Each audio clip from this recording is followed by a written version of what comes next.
اللہ مومنوں کے دلوں کو صحیح اور پکی بات سے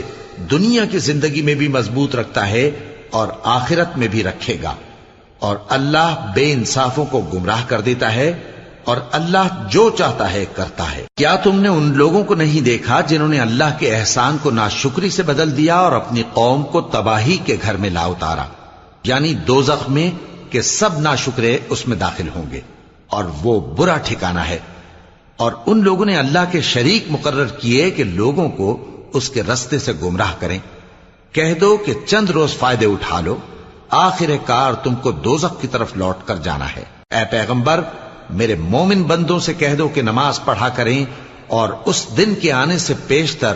جس میں نہ اعمال کا سودا ہوگا اور نہ دوستی کام آئے گی، ہمارے دیے ہوئے مال میں سے پوشیدہ اور علانیہ خرچ کرتے رہیں۔ اللہ ہی تو ہے جس نے آسمانوں اور زمین